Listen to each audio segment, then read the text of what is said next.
Hello everyone, स्वागत है आपका एक बार फिर से एक नए वीडियो में। तो दोस्तों, आज की इस वीडियो में मैं आप सभी को आपका जो वीर बहादुर सिंह पूर्वांचल यूनिवर्सिटी का बीए, बीएससी, बीकॉम और बीएससी एजी वालों के फर्स्ट सेमेस्टर का जो आपका को करिकुलर सब्जेक्ट है, आपका जो सह विषयक कोर्स है भोजन पोषण स्वच्छता, अगर इंग्लिश में कहे तो आपका फूड न्यूट्रिशंस एंड हाइजीन, आज उसी का पेपर जो है मैं पूरा हल कराऊंगा। तो दोस्तों, आप अपना एग्जाम पेपर लेकर बैठ जाइए और साथ ही साथ अपने आंसर्स मैच कीजिए कि आपके कितने क्वेश्चन जो है सही हुए हैं। और दोस्तों, इसी के साथ आप इस बात का अंदाजा भी लगा सकते हैं कि आपको 75 में से कितने नंबर मिलेंगे। तो दोस्तों, आपका ये जो पेपर है भोजन पोषण स्वच्छता का, ये पेपर भी आपका 100 नंबर का ही होगा। 75 नंबर का आपका एग्जाम हुआ है और जो आपका 25 नंबर है वो आपके कॉलेज से दिया जाएगा। तो चलिए स्टार्ट करते हैं। तो दोस्तों, आपका जो पहला जो प्रश्न है उसमें ये पूछा गया है कि पोषण एवं आहार विज्ञान का उद्देश्य है। तो यहाँ पे जो पहला ऑप्शन दिया गया है उसमें ये पूछा है कि रोगों को समाप्त करना, दूसरा है पोषक तत्वों के कार्यों को जानना, या फिर स्वास्थ्य तथा कार्यकुशलता प्रदान करना, या फिर इनमें से कोई नहीं। तो आपका जो पोषण एवं आहार विज्ञान का उद्देश्य है वो है आपका स्वास्थ्य तथा कार्यकुशलता प्रदान करना है। आपका तीसरा ऑप्शन जो है वो करेक्ट है। और अगले प्रश्न में ये पूछा है कि आपके आहार का लगभग आधा हिस्सा क्या होना चाहिए। तो आप यहाँ पे देखेंगे, आपका जो पहला ऑप्शन है उसमें ये दिया है अनाज और सब्जियां, दूसरा ऑप्शन है फल और दूध, तीसरा ऑप्शन है दूध और पनीर, चौथा ऑप्शन है आपका वसा और शर्करा। तो यहाँ पर जो आपका करेक्ट आंसर है वो है आपका ऑप्शन नंबर दूसरा। आपके जो आहार का जो है आधा हिस्सा है वो आपका फल और दूध होना चाहिए। आपका दूसरा ऑप्शन करेक्ट है। और तीसरे प्रश्न में ये पूछा है कि निम्नलिखित में से कौन सा एक सुरक्षात्मक पोषक तत्व है। कैलोरी, पानी, खनिज लवण और विटामिन, या फिर वसा। तो दोस्तों, आपका जो करेक्ट आंसर है इस प्रश्न का, आपका करेक्ट आंसर है वो है आपका ऑप्शन नंबर तीसरा।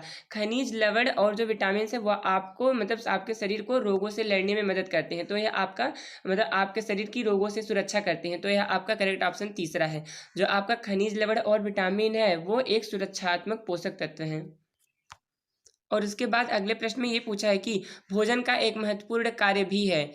तो पहला है रोग कारक, और दूसरा है शरीर के तापमान को नियंत्रित करना, तीसरा है कार्बोज उत्पादन, और चौथा है इनमें से कोई नहीं। तो यहाँ पर आपका जो भोजन का प्रमुख कार्य है वो तो रोग कारक तो भोजन हो नहीं सकता, यानी कि ऑप्शन पहला आपका जो है करेक्ट नहीं है।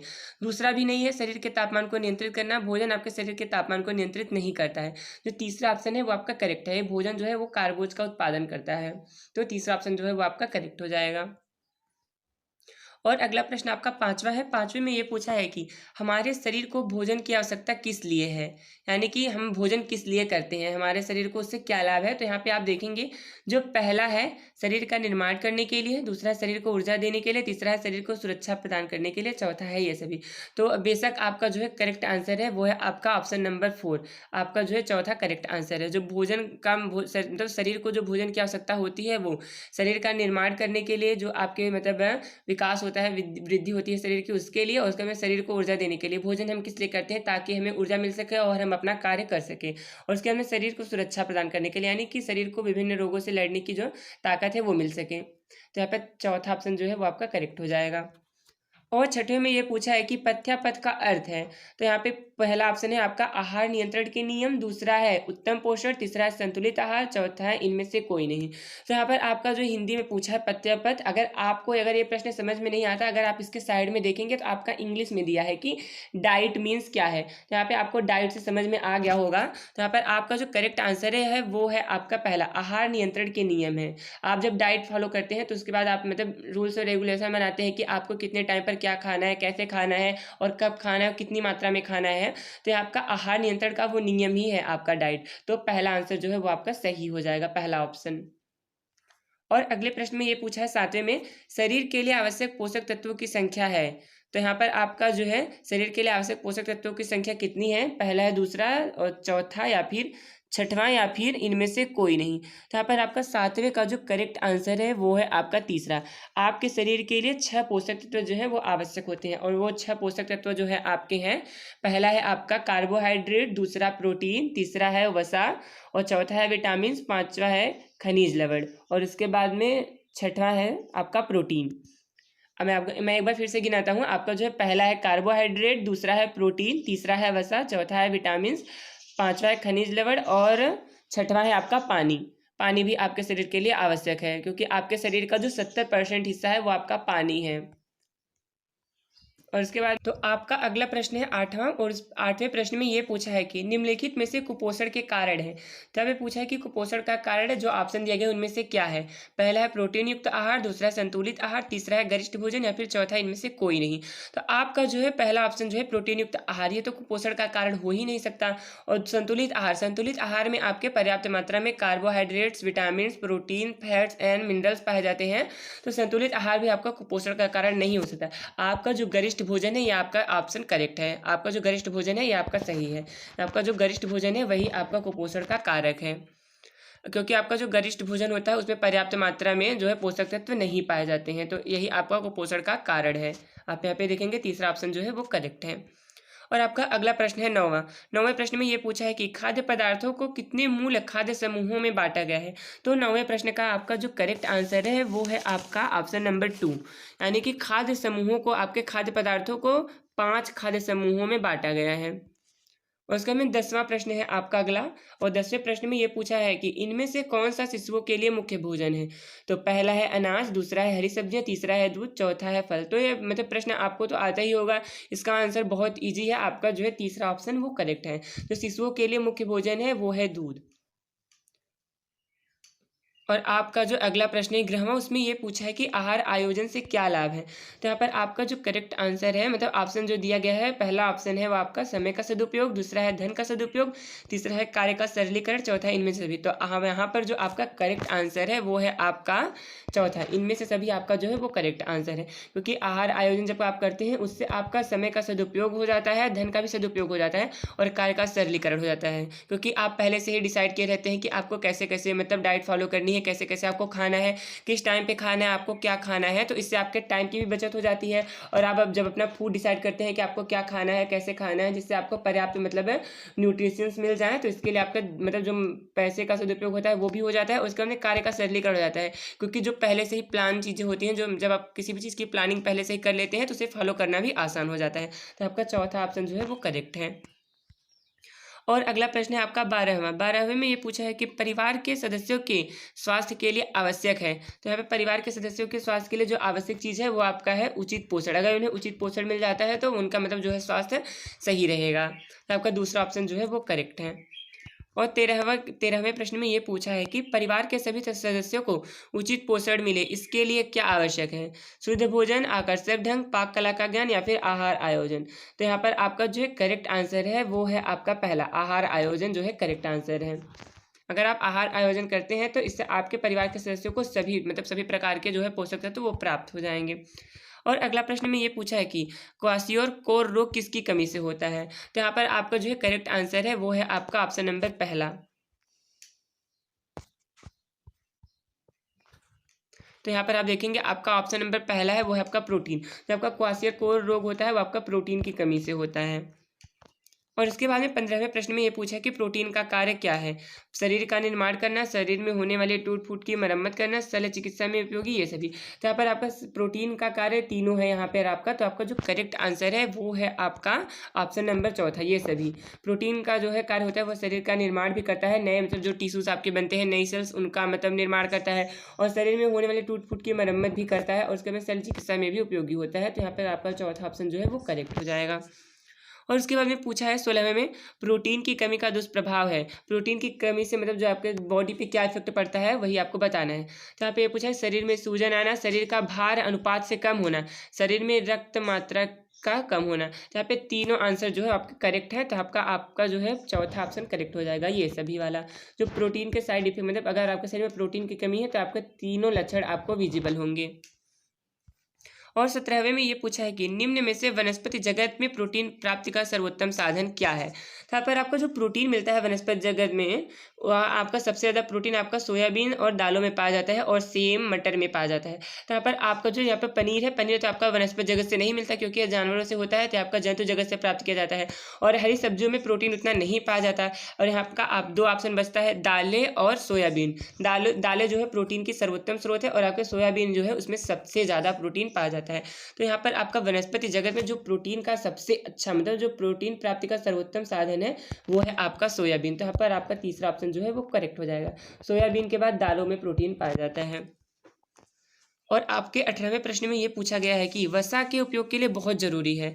तो यहाँ पर वसा के उपयोग के लिए सबसे ज़्यादा, जब आप वसा जब से ज़्यादा फैट कंज्यूम करते हैं तो उसके जब उसका डाइजेशन के लिए सबसे ज़्यादा ज़रूरी होता है आपका जल। जल जो होता है, जो वसा के मतलब कॉम्प्लेक्स मॉलिक्यूल होते हैं, उन्हें मतलब आपका ईजीएस्ट मॉलिक्यूल में उन्हें तोड़ता है, ब्रेक डाउन करता है, जिससे वसा का जो है डाइजेशन अच्छे से हो जाता है। तो आपका पानी जो है आवश्यक है वसा के पाचन के लिए। तो आपका तीसरा ऑप्शन जो है वो करेक्ट हो जाएगा। और 19वें में ये पूछा कि एक जटिल कार्बोहाइड्रेट है, यानी कि इनमें से जो दिया गया है उनमें से एक जो जटिल यानी कि कॉम्प्लेक्स कार्बोहाइड्रेट कौन है। तो आपका पहला ऑप्शन है सेल्यूलोज, तीसरा है ग्लाइकोजन, चौथा है पेक्टिन, और मतलब तीसरा है पेक्टिन और चौथा है स्टार्च। आपका जो है करेक्ट आंसर है वो है आपका सेल्यूलोज। सेल्यूलोज जो आपका है वो कॉम्प्लेक्स कार्बोहाइड्रेट है। जब इसे मतलब इसे पॉलीसेकेराइड है, और जब इसका आप हाइड्रोलिसिस करवाते हैं तो यहाँ पर आपका मतलब ओलिगोसेकेराइड या मोनोसेकेराइड या फिर डायसेकेराइड प्राप्त होता है आपका सेल्यूलोज।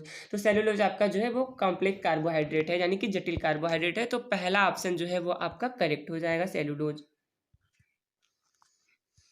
और अगले प्रश्न में ये पूछा गया है कि शरीर में ग्लूकोज की मात्रा अधिक होने पर मूत्र के साथ बाहर निकलने लगता है, यह लक्षण किसका है। तो ग्लूकोज जो आपका है वो आपका शुगर में आता है, यानी कि ग्लूकोज आपका जो है शुगर का ही एक पार्ट है। शुगर यानी कि ग्लूकोज आपका कार्बोहाइड्रेट का एक पार्ट है, और जो कार्बोहाइड्रेट होता है वो शुगर्स के अंतर्गत आते हैं, सैकेराइड यानी कि शर्करा के अंतर्गत आते हैं। तो जब शरीर में ज़्यादा ग्लूकोज संचित हो जाता है तो आपके जो है यूरिन से पास होने लगता है। तो जो यह लक्षण होता है वो आपका डायबिटीज का होता है, यानी कि मधुमेह यहाँ पे दिया हुआ है। तो मधुमेह आपका जो है करेक्ट आंसर हो जाएगा। और 21वें में ये पूछा है कि लैक्टोज किस में पाया जाता है। जो आपका लैक्टोज है वो आपको पता होगा कि आपके दूध और दही में पाया जाता है। तो दही में पाया जाता है और दूध में पाया जाता है लैक्टोज। लैक्टोज दूध में पाया जाता है, इसीलिए वह अब मतलब दही में बदल पाता है। अगर दूध में लैक्टोज नहीं पाया जाता तो वह दही में कभी नहीं बदल पाता। और जो दूध को दही में बदलता है उस बैक्टीरिया का नाम भी लैक्टोज के आधार पर लैक्टोबैक्सिलस रखा गया है। और उसके बाद ये पूछा है कि कार्बोहाइड्रेट का प्रमुख कार्य क्या है। शरीर की रोग प्रतिरोधक शक्ति बढ़ाना, या फिर शरीर में चिकनाई उत्पन्न करना, अस्थियों को मजबूत करना, या फिर शरीर में ऊर्जा तथा शक्ति पैदा करना। तो यहाँ पर आपका शरीर की रोग निरोधक शक्ति बढ़ाने का कार्य आपके विटामिन और खनिज लवण करते हैं, और आपका शरीर को चिकनाई प्रदान करना ये आपका वसा करता है। और जो तीसरा अस्थियों को मजबूत बनाना, ये आपके मिनरल्स यानी कि कैल्शियम, फास्फोरस और जो भी मैग्नीशियम जो भी तत्व पाए जाते हैं वो करते हैं। और आपका जो है कार्बोहाइड्रेट का प्रमुख कार्य होता है कि शरीर को ऊर्जा प्रदान करना। तो यहाँ पर आपका जो है चौथा ऑप्शन वो आपका करेक्ट हो जाएगा। और उसके बाद में 23वां प्रश्न है आपका। 23वें प्रश्न में ये पूछा कि वसा किस प्रकार के भोज्य पदार्थ है। तो आपको इसका उत्तर पता ही होगा। वसा जो है वो आपका चिकनाई युक्त है, लुब्रिकेटेड फूड्स हैं। तो आपका चिकनाई युक्त भोज्य पदार्थ है वसा। और इसके बाद में 24वें में ये पूछा है कि 1 ग्राम वसा कितनी कैलोरी देती है। तो आपका 24वें का जो करेक्ट आंसर है आपका है वो है आपका ऑप्शन नंबर चौथा। 1 ग्राम वसा से हमें 9 कैलोरीज ऊर्जा मिलती है। तो चौथा ऑप्शन जो है वो आपका करेक्ट है। और इसके बाद में अगले प्रश्न में ये पूछा गया है कि 25वें में स्कर्वी रोग किस विटामिन की कमी से होता है। तो दोस्तों आपका जो प्रश्न पूछा गया है ये बहुत इजी पूछा गया है। आप विटामिन आप 5वीं 6वीं से ही पढ़ते आ रहे होंगे तो आपको इसका उत्तर पता ही होगा। आपका जो है करेक्ट आंसर है वो है आपका विटामिन सी। विटामिन सी की कमी से स्कर्वी रोग होता है। और विटामिन सी को स्कर्वी रोग के मतलब विटामिन सी का नाम एस्कार्बिक, रासायनिक नाम जो है वो आपका एस्कार्बिक एसिड है, और इसी वजह से इसकी कमी से होने वाले रोग को स्कर्वी रोग कहा जाता है। और जो आपका विटामिन है, विटामिन ए की कमी से रतौंधी होता है, बी की कमी से बेरी बेरी, और उसके बाद में डी की कमी से रिकेट्स, सी की कमी से, सी आपका करेक्ट आंसर है सी वाला तीसरा, और सी की कमी से स्कर्वी होता है। और अगले प्रश्न में जो आपका 26वां उसमें ये पूछा है कि विटामिन ए की कमी से कौन सा रोग होता है। तो यहाँ पर आपका जो करेक्ट आंसर है तीसरा, विटामिन ए की कमी से रतौंधी रोग होता है।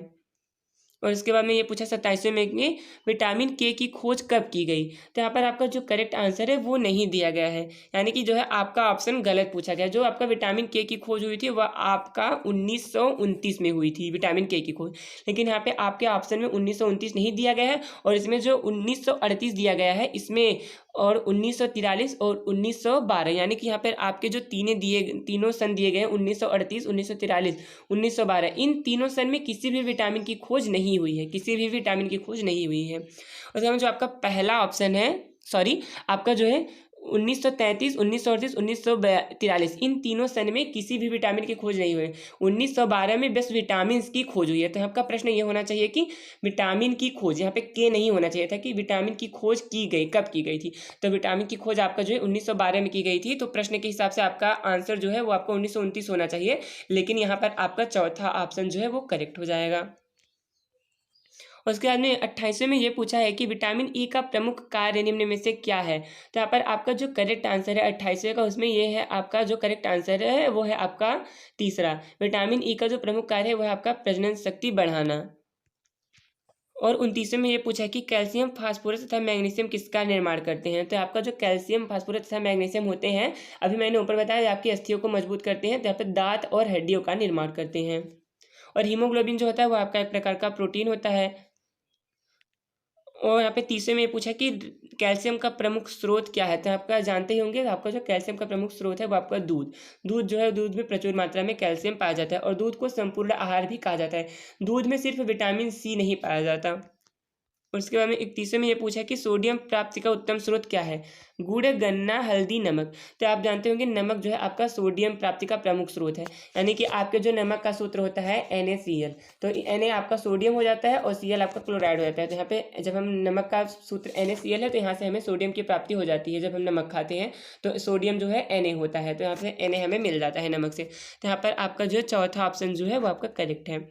और 32वें में ये पूछा है कि विटामिन ए सबसे अधिक किस में मिलता है। तो आपका जो विटामिन ए सबसे ज़्यादा होता है वो आपका पीले रंग के फल होते हैं उनमें पाया जाता है और आपका गाजर में पाया जाता है। तो आपका पीले फल में कोई नहीं दिया है, यकृत दिया है, गाजर दिया है, आलू दिया है, स्कर्वी दिया है। स्कर्वी तो आपका रोग ही हो गया, तो आपका ऑप्शन करेक्ट नहीं है। और आलू भी आपका ऑप्शन करेक्ट नहीं, और यकृत भी आपका करेक्ट नहीं है। आपका जो करेक्ट आंसर है वो है आपका ऑप्शन नंबर दूसरा, गाजर। गाजर में जो है मतलब विटामिन ए सफिशियंट मात्रा में पाया जाता है। दूसरा ऑप्शन जो है आपका करेक्ट है। और 33वें में ये पूछा है कि विटामिन सी इनमें से किस में पाया जाता है। तो आपको पता ही होगा, आपका जो विटामिन सी है वो खट्टे और रसेदार फलों में पाया जाता है। तो आपका जो है करेक्ट आंसर है वो आपका ऑप्शन नंबर चौथा, नींबू में विटामिन सी पर्याप्त मात्रा में पाया जाता है। नींबू, आंवला, संतरा, ये सब विटामिन सी के बहुत अच्छे स्रोत हैं। और 34वें में ये पूछा है कि घेंघा रोग किस तत्व की कमी से होता है। तो आपका घेंघा रोग जो होता है वो आपका आयोडीन की कमी से होता है। आपका तीसरा ऑप्शन जो है करेक्ट हो जाएगा। और 35वें में पूछा है हमारे शरीर में कुल कितना जल तरल पदार्थ के रूप में कोशिकाओं में रहता है। अभी ऊपर मैंने बताया कि आपके शरीर में जो है 70 to 75% जल मतलब वाटर पाया जाता है। तो यहाँ पर आपका जो है तीसरा ऑप्शन जो है वो करेक्ट हो जाएगा। और उसके बाद में 36वां आपका क्वेश्चन सबसे सरल पूछा है कि जल का सूत्र क्या है। तो यहाँ आपको पता ही होगा, जल का सूत्र जो होता है वो H2 है। इसमें दो हाइड्रोजन एटम पाए जाते हैं और एक ऑक्सीजन एटम मिलकर आपका जल बनता है। तो आपका तीसरा ऑप्शन जो है वो करेक्ट हो जाएगा कि H2O जो है वो जल का रासायनिक सूत्र है। और 37वें में ये पूछा है कि बच्चों के विकास के लिए सबसे जरूरी क्या है। तो बच्चों के विकास के लिए सबसे जरूरी है आपका जो है वो पहला ऑप्शन है प्रोटीन। प्रोटीन बच्चों के विकास के लिए जरूरी है, क्योंकि जब बच्चे छोटे होते हैं तो वो जल्दी जल्दी बढ़ते हैं और उनके बढ़ती उम्र में उनके लिए जो प्रोटीन होता है वो सबसे अच्छा होता है उनके शरीर के विकास के लिए। और साथ साथ उन्हें फल भी मतलब आवश्यक होता है, मछली भी, वसा भी, जो भी मतलब इतनी चीज़ें हैं ये भी उनके लिए जरूरी होती है। लेकिन जो आपका सबसे ज़्यादा जरूरी है वो है आपका प्रोटीन। अगर मतलब टीन एज में बच्चों को प्रोटीन से भरपूर डाइट ना मिले, प्रोटीन से भरपूर फूड्स ना मिले, तो उनका जो है विकास हाइट मतलब उनकी जो शारीरिक विकास है और उनकी लंबाई हाइट जो है वो रुक जाती है। और 38वें में ये पूछा है कि लोहे की आपूर्ति के लिए एक गर्भवती महिला को दिया जाना चाहिए। तो यहाँ पे आपका पालक में भरपूर मात्रा में आपका आयरन पाया जाता है और उसके बाद मांस में भी पाया जाता है और लीवर जो आपको उसमें भी भरपूर मात्रा में आयरन पाया जाता है। तो यहाँ पर आपका जो चौथा ऑप्शन जो है वो करेक्ट हो जाएगा। और उसके बाद में ये पूछा है कि 39वें में कि विटामिन सी की आपूर्ति के लिए क्या खाना चाहिए। आंवला, टमाटर, नींबू, ये सभी। तो इससे पहले मैंने आपको बताया कि विटामिन जो है आपका खट्टे फल और रसदार फलों में सबसे ज़्यादा पाया जाता है। तो आपका विटामिन सी के लिए आपूर्ति के लिए आंवला, टमाटर, नींबू आप तीनों खा सकते हैं। तो आपका चौथा ऑप्शन जो है वो करेक्ट हो जाएगा। और अगले प्रश्न में ये पूछा है कि पोषण तत्व दूध में जो नहीं पाया जाता है आपका क्या है, यानी कि कौन सा पोषक तत्व आपका दूध में नहीं पाया जाता है। तो प्रोटीन आपका दूध में पाया जाता है,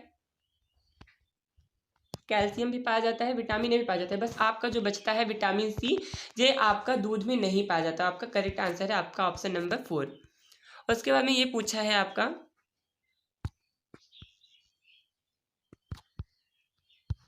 इसके बाद में 41वां क्वेश्चन है आपका, ये पूछा है कि सामुदायिक स्वास्थ्य क्या है। तो आपका जो है करेक्ट आंसर है वो है आपका समुदाय में रहने वाले प्रत्येक सदस्य का उत्तम स्वास्थ्य, यही आपका सामुदायिक स्वास्थ्य है। तो आपका पहला ऑप्शन जो है वो करेक्ट है। और अगले प्रश्न में ये पूछा है कि सामुदायिक स्वास्थ्य के लिए किस पर निर्भर है, व्यक्ति, समुदाय, शासन, उपयोग सभी। तो आपका चौथा ऑप्शन जो है वो करेक्ट हो जाएगा। जो सामुदायिक स्वास्थ्य होता है वो व्यक्ति, समुदाय, शासन तीनों पर निर्भर करता है। और उसके बाद में ये पूछा है कि 83 में BCG का टीका किस रोग की रोकथाम के लिए लगाया था। आपका जो BCG का टीका वो होता है टीबी के लिए लगाया जाता है। तो यहाँ पे इसमें जो है आपका वो है टीबी नहीं दिया है। आप यहाँ पे देखेंगे ऑप्शन में टीबी नहीं दिया है, लेकिन जो टीबी को हिंदी में कहा जाता है, अगर आप यहाँ पे दूसरे साइड इंग्लिश में देखेंगे तो यहाँ पे आपको ट्यूबरकुलोसिस दिया है। तो आपका जो है दूसरा ऑप्शन करेक्ट हो जाएगा। और टीबी को जो हिंदी में क्षय रोग या फिर तपेदिक भी कहते हैं, तो दूसरा ऑप्शन करेक्ट हो जाएगा। और आपका जो टीबी होता है वो उसके वायरस का नाम है माइक्रोबैसिलस ट्यूबरकुलोसिस। तो आपका दूसरा ऑप्शन करेक्ट है। BCG का टीका जो आपका होता है टीबी की रोकथाम के लिए लगाया जाता है।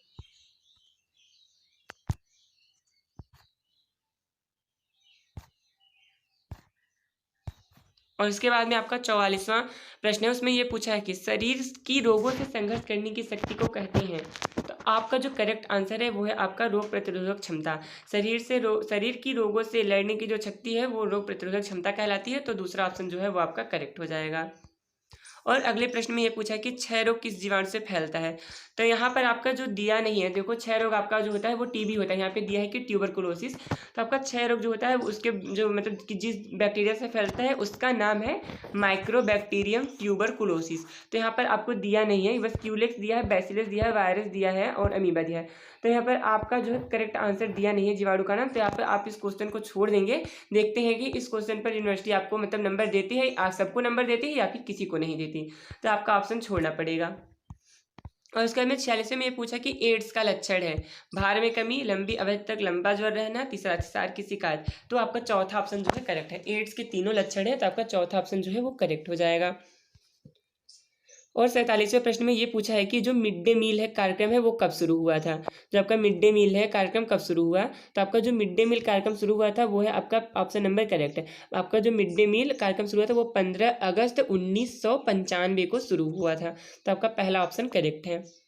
और 46वें में ये पूछा है कि मधुमेह रोग के लक्षण हैं बहुमूत्रता, अधिक प्यास लगना, भूख में वृद्धि, ये सभी। आपका जो मधुमेह होता है डायबिटीज कई टाइप का होता है, diabetes type 1, type 2, type 3, type 4। तो ये सब लक्षण उन मतलब जितने भी टाइप के डायबिटीज होते हैं उनमें आता है। तो आपका मधुमेह का जो करेक्ट आंसर है मधुमेह के लक्षण का, यह आपका चौथा ऑप्शन करेक्ट है। ये तीनों लक्षण डायबिटीज में आते हैं। और उसके बाद में ये पूछा है कि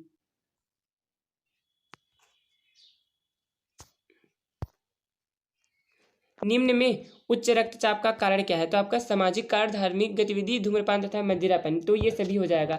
आपका मतलब सोशल इश्यूज की वजह से भी आपको ब्लड प्रेशर होता है। जब आप ज़्यादा टेंशन जब आपका टेंशन एंड स्ट्रेस लेते हैं। उसके बाद धार्मिक मतलब रीजनल एक्टिविटीज़ के कारण भी आपका ब्लड प्रेशर लो हो सकता है।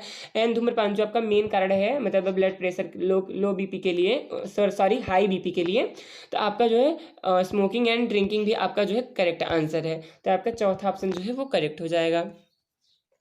और अगले प्रश्न में ये पूछा है कि उच्च रक्तचाप के लक्षण क्या है। तो आपका ऑप्शन है चक्कर आना, सिर दर्द, उल्टी होना, ये सभी। तो आपका तीनों ऑप्शन करेक्ट है। तो आपका चौथा ऑप्शन जो है ये सभी वाला करेक्ट हो जाएगा। और अगले प्रश्न में ये पूछा गया है कि मोटापे का कारण क्या है। तो मोटापे का कारण है आपका वसा, वंशानुक्रम, कम शारीरिक काम। तो ये तीनों आपके मोटापे के कारण में आते हैं। अगर आप ज़्यादा मतलब ऑयली चीज़ें खाते हैं यानी कि फैट से मतलब फैटी फूड्स खाते हैं तो आपको भी मोटापा हो सकता है। और कुछ लोगों में आपका वंशानुगत भी होता है यानी कि जेनेटिक्स की वजह से भी होता है मोटापा। और अगर आप कम शारीरिक काम या फिर आप बहुत ज़्यादा खाते हैं और कुछ एक्टिविटीज़ एक्सरसाइज वगैरह नहीं करते तो भी आपको मोटापा हो सकता है। तो आपका चौथा ऑप्शन जो है वो आपका करेक्ट हो जाएगा।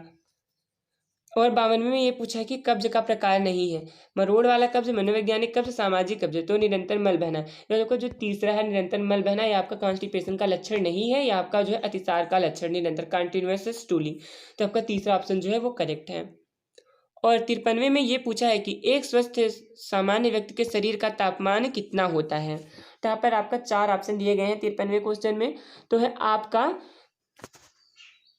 जो आपका स्वस्थ व्यक्ति के शरीर का तापमान होता है वह 37 डिग्री सेंटीग्रेड होता है। तो यहाँ पे फ़ारेनहाइट में पूछा है जो कि आपका होता है 98.6 फ़ारेनहाइट, ऐसे कुछ करके होता है। तो आपका जो है मतलब 98.6 फ़ारेनहाइट के करीब तो कोई नहीं दिया हुआ है। तो यहाँ पर आपका जो है करेक्ट आंसर हो जाएगा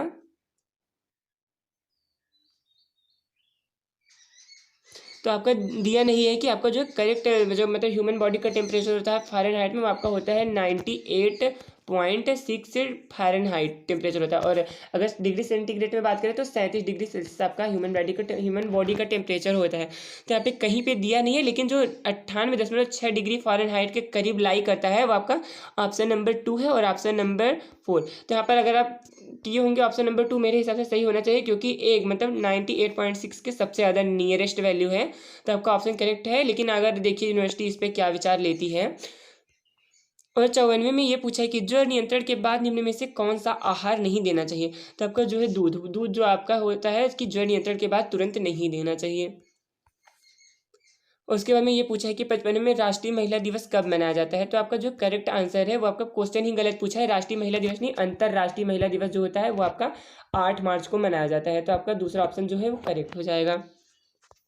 और 56वें में ये पूछा है कि गर्भावस्था में कितनी अतिरिक्त ऊर्जा की आवश्यकता होती है। तो 56वें में जो करेक्ट आंसर है 56वें का पहला, गर्भावस्था में 300 कैलोरी, किलो कैलोरी नहीं 300 कैलोरी की आवश्यकता होती है।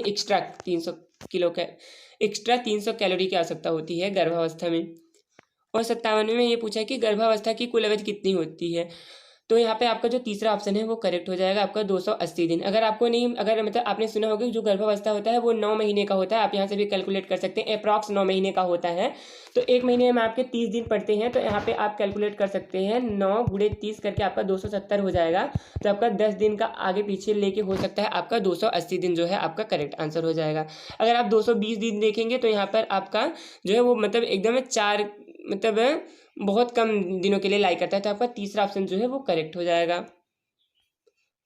और 58वें में ये पूछा है कि भारत में औसतन हीमोग्लोबिन स्तर महिलाओं का होता है। तो आपका जो है पहला ही ऑप्शन करेक्ट है। जो मतलब वीमेन से पाया जाता है हीमोग्लोबिन आपका 10 to 12% पर मतलब 12 to 10% पर ग्राम आपका पाया जाता है। और जो ह्यूमन मतलब मनुष्य में होता है वो आपका 12 से 15। तो यहाँ पर आपका जो है करेक्ट आंसर है वो है आपका पहला। और उसके बाद में आपका 59वें में ये पूछा है कि रक्ताल्पता की स्थिति को कम करने के लिए आहार में लेना चाहिए। तो यहाँ पर आपका जो है हरी सब्जियाँ, जितनी भी आपकी हरी सब्जियाँ होती हैं उनमें मतलब जो है वो आपका खून को बढ़ाती हैं। और रक्ताल्पता मतलब आपका होता है खून की कमी, मतलब ब्लड की कमी। और इसके बाद हरी सब्जियाँ खून बढ़ाती हैं। और गुड़ में भी आपका आयरन पाया जाता है, तो वो भी खून बढ़ाता है। और अंडा भी आपका मतलब खून बढ़ाने के काम आता है। तो आपका जो है चौथा है वो आपका करेक्ट आंसर है उपरोक्त सभी। और 60वें में ये पूछा है कि बच्चों को विटामिन ए की मात्रा कितनी दी जाती है। तो यहाँ पर आपका है 1 लाख IU जो आपका IU है ये यूनिट है आपका, मतलब जो ऐसे आपका दूरी की यूनिट हो गई आपका मीटर किलोमीटर। और ऐसे आप कोई सामान खरीदते हैं क्वांटिटी की यूनिट हो गई ग्राम किलोग्राम। वैसे ही आपका जो डोज दिया जाता है विटामिन ए का बच्चों को तो 1 लाख IU दिया जाता है। तो आपका IU जो है वो आपकी यूनिट है। तो आपका पहला ऑप्शन जो है करेक्ट है। और उसके बाद में 61वें में ये पूछा है कि गर्भावस्था में कुपोषण के परिणाम स्वरूप जो बच्चे होते हैं वो मोटे हो सकते हैं या फिर कम भार या फिर उपरोक्त दोनों। तो तीसरा ऑप्शन जो है वो करेक्ट हो सकता है। और उसके बाद में 62वें में ये पूछा है कि धात्री अवस्था में कैल्शियम की कुल कितनी आवश्यकता होती है। तो आपका जो लोवेस्ट रिक्वायरमेंट होता है यानी कि कम से कम जो होता है वो आपका 250 से 400 ग्राम तक। और जो आपका हाईएस्ट होता है वो आपका 1000 मतलब मिलीग्राम होता है। तो यहाँ पर आपका जो है करेक्ट आंसर है ऑप्शन नंबर तीसरा 1000 मिलीग्राम। और इसके बाद में 63वें में ये पूछा है कि अतिसार का प्रमुख कारण क्या है। तो आपका संक्रमण, विषाक्त जीवाणु, रासायनिक पदार्थ, ये सभी। तो आपका जो अतिसार है डायरिया आपका इन तीनों चीज़ों से ही फैलता है। तो आपका जो है करेक्ट आंसर है वो आपका ऑप्शन नंबर 4। और इसके बाद में 64वें का जो करेक्ट आंसर है वो है आपका अतिसार का प्रकार है सामान्य अतिसार, विशिष्ट अतिसार, विशेष खाद्य पदार्थों से होने वाला अतिसार। तो आपका तीनों सही है, तीनों आपका ऑप्शन करेक्ट है। तो आपका चौथा ऑप्शन जो है वो करेक्ट हो जाएगा। दोस्तों अगर आपको वीडियो अच्छा लगा, अगर वीडियो से आपको थोड़ी भी हेल्प हुई हो तो वीडियो को लाइक कीजिए और चैनल को सब्सक्राइब भी कर लीजिए। और यहाँ पे आपका जो अगला प्रश्न है उसमें ये पूछा है कि कमजोर प्रतिरक्षा के लक्षण हैं बार बार बीमार पड़ना, हर समय थकान महसूस होना और इसके बाद में घाव भरने में समय लगना।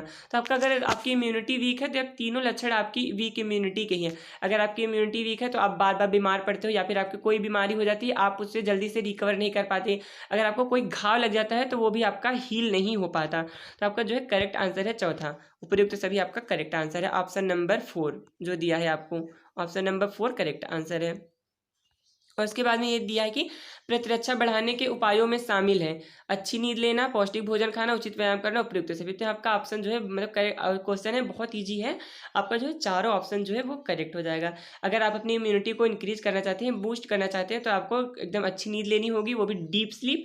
उसके बाद में पौष्टिक भोजन आपको जो है बैलेंस फूड खाना होगा। उसके बाद में रेगुलर एक्सरसाइज करनी होगी। अगर मतलब अगर आप ये तीन चीज़ें अच्छे से करते हैं, तीनों चीज़ें, तो आपकी इम्यूनिटी बूस्ट हो जाएगी। तो चौथा ऑप्शन जो है वो आपका करेक्ट है। और अगले प्रश्न में ये पूछा है कि चना, मूंगफली, सेम आदि स्रोत हैं। जब का चना, मूंगफली, सेम आदि किसके स्रोत हैं? तो आपको पता ही होगा, जो आपका चना जो है और मूंगफली, सेम आदि जो है प्रोटीन के स्रोत हैं। प्रोटीन इनमें सफिशिएंट मात्रा में पाया जाता है। और उसके बाद में पूछा है कि 68 में कि टीकाकरण क्या है? प्राकृतिक प्रतिरक्षा, अर्जित प्रतिरक्षा या फिर एक एवं दो दोनों? तो आपका जो टीकाकरण है वो आपका ना दोनों है। प्राकृतिक प्रतिरक्षा दोनों है और अर्जित प्रतिरक्षा दोनों है। कभी कभी जब होता है आपको टीका लगाया जाता है तो आपका जो है मतलब है अर्जित यानी कि एक्वायर्ड इम्यूनिटी आपको मिलती है, लेकिन जो आपका चेचक का टीका लगाया जाता है तो उससे आपको जो है मतलब है नेचुरल इम्यूनिटी मिलती है। क्योंकि जब आपका चेचक का टीका लगाया जाता है तो उससे आपको चेचक एक बार हो जाता है। जब एक बार आपको चेचक हो जाता है तो उसका जो है इम्यूनिटी हमेशा के लिए आपके शरीर में मतलब डेवलप हो जाती है और हमेशा के लिए रहती है। इससे आपको दोबारा चेचक नहीं होता।